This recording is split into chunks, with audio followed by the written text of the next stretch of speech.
games e revista, né? E assim o pessoal gosta muito de colecionar. E por que você decidiu trabalhar vendendo produtos relacionados a mangá e anime? Assim, eu gosto do material, eu gosto do mangá. E trabalhar com o que eu gosto é muito bom. E eu vi que poderia ser lucrativo trabalhar com esse material, porque tem muita gente que gosta, além de mim. Títulos que são mais bem recebidos na loja de vocês, pelos seus clientes? Samurai X, que é o Rurouni Kenshin, Sakura, Cavaleiro do Zodíaco principalmente, já que tem um anime que é muito famoso desde 94. Esses são os mais famosos. Nos anos 60, diversos descendentes de japoneses começaram a atuar no mercado editorial brasileiro. Minami Keisi, Cláudio Seto e Paulo Fukui transformaram a influência dos mangás na marca registrada da Edrel. Nesse período, a editora publicou inúmeras histórias de samurais e de personagens inspirados em Osamu Tezuka, como Tupanzinho e Flavo. O especial Álbum Encantado e a revista Ídolo Juvenil foram pioneiros no gênero mangá brasileiro. Também são marcantes as histórias de Ninja, de Cláudio Seto, e outras como Lágrimas do Céu, bastante influenciadas pelo estilo shoujo. Houve tentativas da Edrel de importar o mangá do Japão para ser publicado aqui.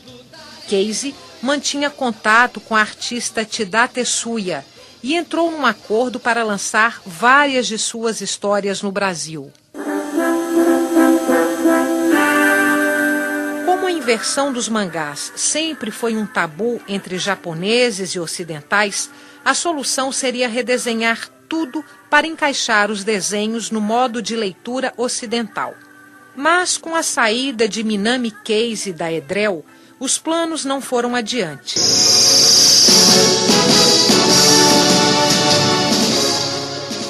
Anos se passaram desde o fracasso do projeto da Edrel.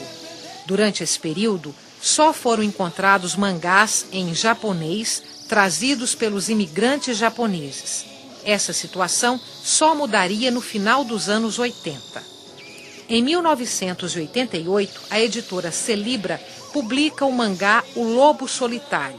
Foi o primeiro mangá legítimo a chegar aqui, invertido para a leitura ocidental, mas acabou sem ser publicado na íntegra.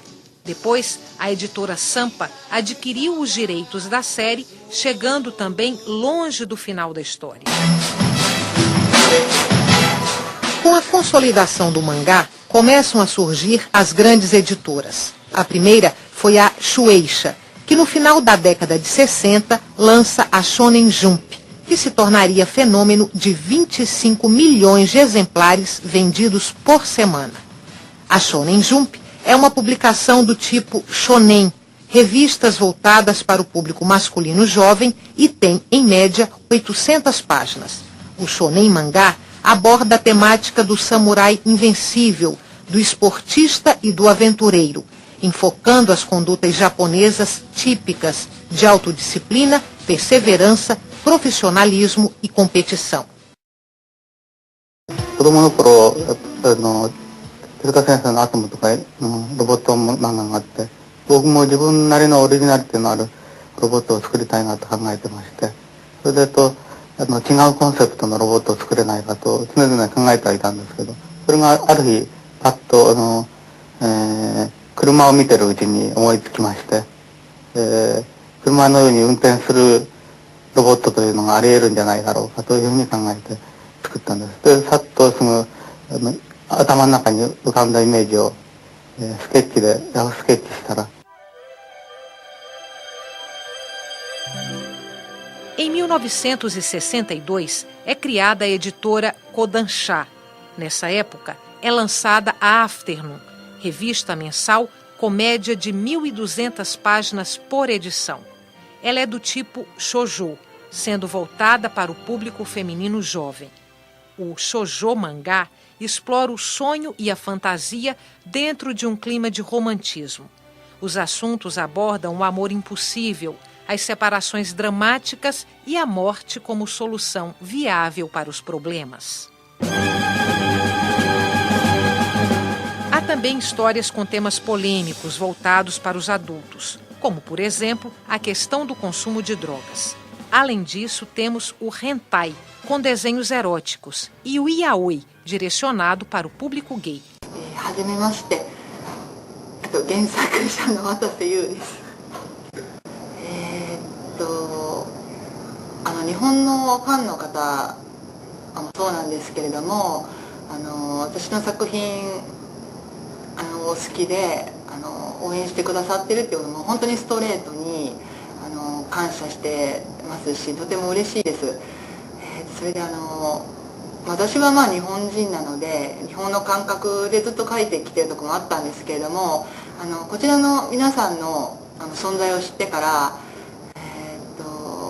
っぱり意識をして書くようになったんですね。いろんな国の方々が見てくださってるっていう、読んでくださってる、応援してくださってるっていうことがとても支えになっているので、本当にそれはもう国がどうのというよりは人間として大事なところっていうのはどこに行っても変わらないと思うので、そこら辺をこれからも頑張って書いていきたいと思いますんで、そういうメッセージを受け取りながら読んでいただければもっと嬉しいですし、頑張っていけると思いますんで、今後もよろしくお願いいたします。E como você vê a questão da diversidade de gêneros que o mangá oferece? Shoujo, shonen? Eu acho que isso é essencial para o gênero ser um dos maiores do mundo, sabe? No mercado editorial, os mangás eles estão num posto muito elevado. Se tivesse um ranking assim, mais sites, mais impresso, o Japão lidera isso. O Japão é o país que mais imprime revista, jornal, mangá no mundo. E os mangás dentro do ranking japonês, ele está numa posição alta. Então isso graças a facilidade com que esse gênero consegue passar uma mensagem, a facilidade com que esse gênero consegue contar uma história, através dos traços, através da direção que o artista coloca ali, que é um gênero consagrado, foi se desenvolvendo desde os anos 40, 50, os anos 30, o Osamu Tezuka, que modernizou o mangá. Eu acho que isso é um grande fator de expandir. Tem muitos gêneros, desde o executivo que lê sobre economia e mangá, até a criança que aprende o beabá, aprende a ler, escrever, ajuda com os personagens do mangá. Então é uma linguagem eficiente e não é voltada só para criança, só para jovem, é uma linguagem universal para todas as idades, para todos os gostos.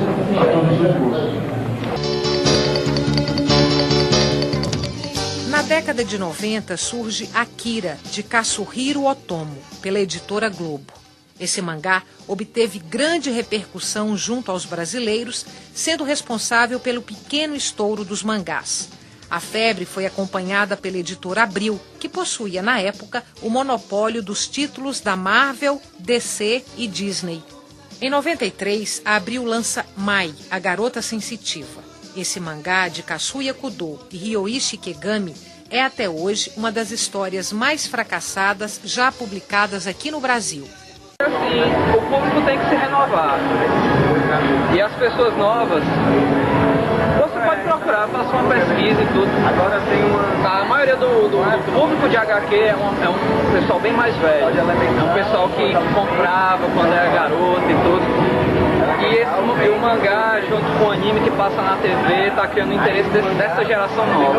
É mais pelo mercado se renovar. O meu envolvimento com o mangá é jornalístico e de tradução. Eu estou fazendo a tradução agora do mangá BitX e do Mouse para JPC. E como foi o seu trabalho jornalístico nessa área de anime e mangá? Foi muito legal. Eu fiz intercâmbio para o Japão em 99, morei durante um ano lá. Foi lá que eu consegui aprender o japonês, já tinha estudado um pouco antes, mas foi lá que de fato eu aprendi. Eu voltei para cá em 2000 e no final de 2000 eu comecei a fazer umas revistas para a editora Scala. Algumas matérias, na verdade. Eu fiz umas matérias para comics, eu fiz umas matérias para Animedô. Sempre fazia de Power Rangers, sobre seriados tipo Jasper, Jason, que eles são agrupados num gênero chamado Tokusatsu, que é esse gênero com heróis de carne e osso, monstros e tal. E depois comecei a fazer Pokémon, Digimon, Dragon Ball, tudo que estava na moda, chegava matérias para eu fazer. Eu editei uma revista sobre super-heróis na linha do Jasper e do James, chamada Comics Milênios, que foi em 2000 também. E trabalhei durante um tempo na CNT, eu fui redator do programa Sessão Super-Heróis, que passava Cybercop, Ultraman. E depois, sabendo desse trabalho, o Júnior, lá da Conde, me chamou para trabalhar fixo na redação. Foi onde eu comecei. Eu comecei como redator da revista Pokémon Clube, passei para a revista Herói, trabalhei, fiz matérias para a revista Play, Herói Mangá, e no final fui editor da revista Pokémon Clube. Pouco antes dela terminasse, fui eu quem editei. Depois eu saí da Conde, continuei fazendo, agora faço trabalho de tradução, e o meu último trabalho no mercado editorial é a revista Gyodai, sobre super-heróis japoneses também. Após os lançamentos da Abril, Globo e Sampa, a moda dos mangás parou por alguns anos. Além das edições piratas lançadas por editoras pequenas, nenhum novo título apareceu nas bancas brasileiras entre 93 e 98. O primeiro mangá a chegar às bancas depois desse jejum de 5 anos foi Ranma Meio, pela editora Animanga. Essa história de comédia e artes marciais foi um sucesso no Japão e está sendo publicada hoje no Brasil de 2 em 2 meses. A gente é uma editora pequena, muito pequena, e o nosso orçamento cabe ser lançado bimestral. O formato foi optado pelo diretor-chefe, que é o Tassugi Nagata, porque ele acha que o público é nacional, então ele é daquele formato, porque o público está mais adaptado. É formato ocidental. Como aqui então, é um formato nosso, é brasileiro daquele jeito. Agora, a periodicidade é uma coisa que a gente não pode mudar, porque nossos custos não comportam uma revista mensal. O motivo é esse. A gente faz o que pode para continuar mantendo a revista, quer dizer, é uma coisa que a gente pensa no público, mas não adianta nada a gente arrombar o orçamento da loja, da revista, para ter ela mensal.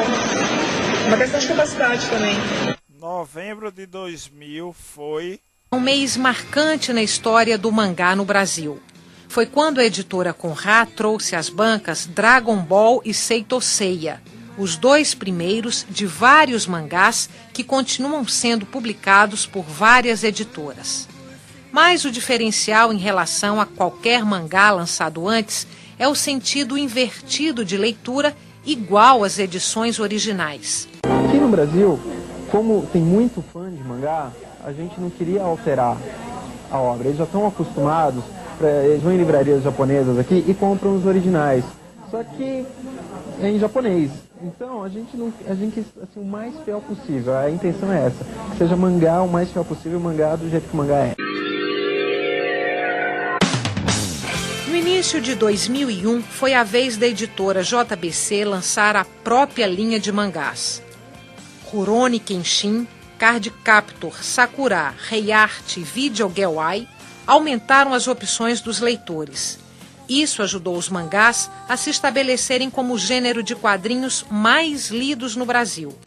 Então, assim, para a editora JBC é muito legal estar vendo esse monte de gente aqui. E se vocês olharem nosso stand, tudo que a gente vem fazendo, faz 2 anos especificamente que a JBC começou a trabalhar com mangá e nessa área de animação japonesa. A gente tem investido muito e sempre apostado nisso, assim, nessa coisa de estar valorizando o público. A gente tem dois motivos de orgulho legais da JBC. Um que é, pela primeira vez no Brasil, um mangá foi concluído sem nenhum tipo de interrupção, sem mudar projeto gráfico, sem mudar o preço de capa, do começo ao fim. Então a gente conseguiu acabar 2 mangás, que é Guerreiras Mágicas de Ray Earth e Sakura Card Captors. Então isso eu acho que é um progresso sem tamanho para o universo de mangá. E também Video Gewai, que foi o primeiro mangá lançado aqui no Brasil sem apoio em TV, que está entrando numa nova fase agora, um novo arco de história, que é bem legal, dá uma reviravolta violenta na história do Yota, com a Moemi, com a Ai-chan, que é um dos preferidos dos leitores. Na aposta que a gente fez em cima de Video Gewai há 1 ano e meio, a gente apostou que aquela velha teoria que eu sempre defendo, que mangá não depende só de TV. Então, existe um público hoje para mangá independente do que está na TV. Então, o Video Girl foi o primeiro que a gente fez isso e se consolidou. E ele abriu espaço para estar vindo Love Hina, que a gente imaginava que fosse ser um mangá querido. A gente já estava, como a gente está apostando também no Yasha, a gente acredita que muita gente vai gostar dessa história, que é muito bacana. Mas Love Hina, assim, pra gente tem que ser um mangá surpreendente, porque assim, ele não está na TV. E o sucesso de Love Hina é enorme, assim, a gente recebe de resposta tanto por e-mail, enfim. A gente que vai na própria editora ou que procura a gente para estar falando pelo telefone. É uma coisa muito bacana. Então, Love Hina está sendo um produto muito satisfatório para a JBC estar fazendo. Então, um dos motivos de a gente ter apostado em Star Wars é especificamente que Star Wars é um trabalho muito legal, para quem viu, de mangá mesmo, é uma coisa de qualidade, é um mangá de qualidade feito no Japão. Mas a gente quis apostar nesse título até para atrair um novo público, que é o público de mangá, de Star Wars. Então você, a Marcela até brincou um pouco antes da gente entrar aqui, que são as duas coisas mais sensacionais, né, que é a ficção científica e o mangá. Então esse produto Star Wars reúne isso, e a ideia de estar apostando nesse título é especificamente para estar abrindo e popularizando mais o mangá, e com isso a gente conseguindo cada vez mais continuar trazendo mangás a preços bons, enfim, que é essa a nossa aposta. Está apostando nessa filosofia da JBC, que é popularizar o mangá, tornar o mangá, deixar o mangá de ser uma coisa de um gueto de pessoas que curtem, e tornar o mangá uma coisa popular e conhecida. Porque ele sendo popular e conhecido, cada vez vão ter mais títulos e os preços vão continuar. Enfim, a nossa filosofia é de ter preços bons, mas assim, conseguir continuar tendo preços bons. Cada vez que ficar mais conhecido, vai ter mais gente comprando, é mais fácil disso estar acontecendo. Independente de Princesa do Cavaleiro ser um clássico, para quem gosta de mangá, o título do Osamu Tezuka é ouro, é a maior preciosidade que podia acontecer, entendeu? É uma coisa, acho que histórica para a história do mangá do Brasil, que é a gente vai lançar o primeiro mangá de Osamu Tezuka em português, que é a Princesa do Cavaleiro.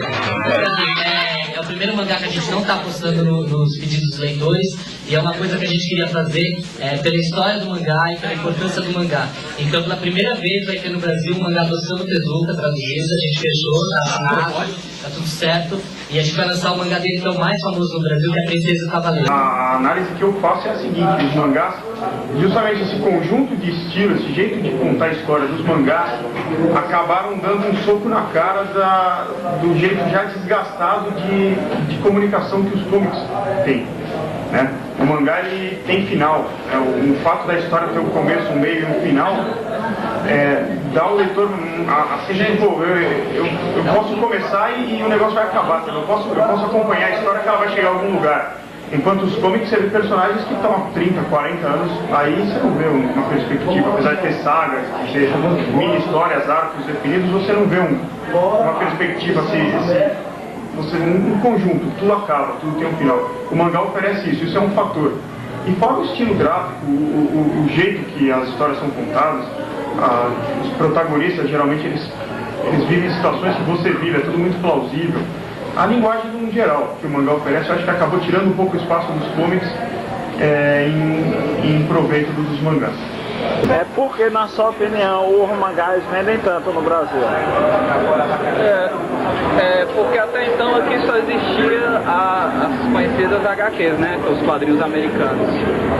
E o mangá em si, ele pega muito, as pessoas se identificam bastante porque ele pega muito o lado humano. Apesar de ter aquelas histórias bem fantasiosas e tudo, mas o público está se identificando muito com esse estilo de quadrinho e tudo, e infelizmente os quadrinhos, os comics, que o pessoal chama de quadrinhos americanos, estão perdendo muito espaço. Todo o núcleo do Sana foi criado por fãs mesmo, e inclusive o nosso lema é de fãs para fãs. Nós começamos justamente nessa visão de atrair o mercado aqui e ter a oportunidade de comprar as coisas legalmente, originais, bem produzidas, e também conhecer novos fãs. A análise que dá para ser feita é que o mercado cresceu bastante. O interesse das pessoas está cada vez maior por esse estilo, por essa linguagem visual que é o mangá. O anime vem na onda, mas falando do mangá como um entretenimento gráfico, de um jeito de você contar uma história através de desenhos. Caiu no gosto do público brasileiro também, como vem acontecendo no resto do mundo também, com a questão de internet, as fronteiras ficaram cada vez menores. E eu acho que quanto mais o pessoal conhece esse estilo japonês, que é muito eficiente em contar uma história, mais eles se afeiçoam a ele. E empresas aqui que têm condição, que têm porte para fazer um bom trabalho, lançar bons títulos aqui no mercado e consequentemente ter lucro com isso, vão querer lançar cada vez mais. Teve um crescimento muito grande de eventos pelo Brasil inteiro, de fãs mesmo, que queriam divulgar essa cultura. Tinha um interesse muito grande de atrair empresas para lançar oficialmente as coisas aqui, porque até então aqui tinha muita coisa pirata e tudo. Pirata feito por fã, né? Porque o pessoal curte mesmo. É porque é fã mesmo, o pessoal, e tá querendo difundir para ficar bem forte o gênero aqui no Brasil. Cada mangá da Conrad, da JBC, uma revista da Abril e qualquer outra editora, ela serve sim como propaganda para outros tipos. Ele é um veículo também de propaganda para outros tipos. Quando a gente fecha uma revista, isso é muito importante, porque a imensa maioria dos leitores não sabe que é assim, a gente tem um determinado número de cadernos na revista. Sempre que a gente fechar uma revista, o número de páginas, sem contar as capas, são em múltiplos de 16 ou múltiplos de 8. Porque isso fecha um caderno na gráfica, para evitar desperdício de papel. Então, por exemplo, se a gente tiver uma revista com 90 páginas de miolo, 90 páginas, nós temos 5 cadernos de 16, é isso? Não, desculpa, dá 80. Errei, perdão. Se você tiver uma revista com 96, desculpa, aí sim. Se tiver uma revista com 96 de miolo, aí você tem a história em quadrinho, tem 91. Você tem 91 páginas para ocupar, sobram 5. Geralmente você vai ter 2 mídias, seção de cartas, próxima edição, na edição anterior. Então por isso que quando você fala da originalidade, evidentemente para o fã o ideal é que fosse só quadrinhos. Exatamente igual. Só que a gente tem que lembrar que os mangás são também um negócio. E as editoras são também empresas. E empresas precisam ganhar dinheiro. Elas precisam sobreviver. Então é por isso que também se usa as páginas para fazer publicidade dos próprios produtos ou de produtos pagos. Porque a JBC, a Conrad, toda editora também pretende e procura vender páginas publicitárias, porque isso gera receita para a editora e, consequentemente, para o título. Pode até ser um boom, mas é o início. Sem dúvida nenhuma, a gente tem muito ainda, os japoneses ainda têm muito espaço no Brasil. Se for acompanhar o que acontece na França, na Itália, na Europa inteira, na Argentina, aqui do lado mesmo, a gente ainda vai ver muito quadrinho japonês. O pedido dos leitores é sempre de quero mais. Antes não tinha nenhum mangá no Brasil, então assim, queremos ter um mangá, quase que qualquer coisa que tiver vai ser bom. Aí começou, então assim, aí depois vieram alguns títulos mais fortes, aí começaram a sair outros e tal. Então na verdade o que eu acho que está acontecendo existe mercado para todos esses mangás. O que acontece infelizmente por causa da renda da população brasileira, eu acredito que poucos privilegiados possam realmente comprar todos os títulos que estejam na banca. E que é o que quase todo mundo acha que gostaria de ter. Então assim, mas isso infelizmente poucas pessoas podem. Mas o que está acontecendo há o diferencial de gosto. E é nisso que as editoras estão apostando. Então assim, tem um público para cada um. E o que está acontecendo no Brasil é muito parecido com o que acontece no Japão. Está saindo os títulos e criando-se os estilos de cada mangá. Então, assim, eu acredito que existe mercado para todas as publicações. O mercado existe, senão nenhuma das editoras estaria preocupada em buscar novos títulos. Aí, é claro, entra naquele dilema que você levantou. Tem leitor que fala assim, oba, quando mais é que vocês lancem 10, 15 títulos, que a JBC lance mais 12, mais 15. Só que, a era do leitor universal, que comprava tudo, inclusive de mangá, é difícil, o Júlio falou, faça a conta quanto dá todos os mangás da Conrad e todos da JBC. O cara tem que ter um bom salário, uma excelente mesada, né? Porque senão não vai. Aí a gente entra numa rota de colisão que é o seguinte, você vai entrar para tal da segmentação. E alguns públicos vão se formando. Leitores fixos de Samurai X, leitores fixos de Cavaleiro do Zodíaco, de Vagabond, de One Piece e por aí vai. Então, o mercado, ele tem espaço para esses títulos sim. Tanto que, se a gente for lembrar hoje, mangá começou, a gente não tem 2 anos ainda de mangá no Brasil, e hoje é o maior mercado de quadrinho do Brasil, superou o mercado de super-herói. Daí você tem 2 anos só. Depois dessa fase, muitos títulos foram lançados, mostrando o interesse das editoras pelos mangás. A tendência é que todos os gêneros estejam representados em nossas bancas. Histórias para jovens, crianças, adultos e até as eróticas, havendo a possibilidade no futuro da publicação de coletâneas de histórias, caso os custos e a negociação com as editoras japonesas tornem isso possível. Vamos apostar, vamos lá, tá no sangue, nossa gangue vai com tudo pra vencer.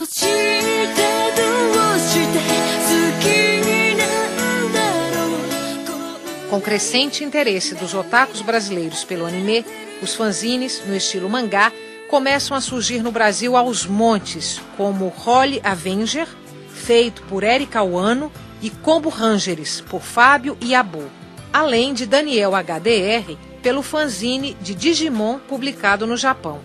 Isso vai trazer no futuro bons lucros para o mercado nacional de quadrinhos. No princípio, vão ser influenciados pelo mangá, tendo assim, em breve, uma identidade unicamente nacional.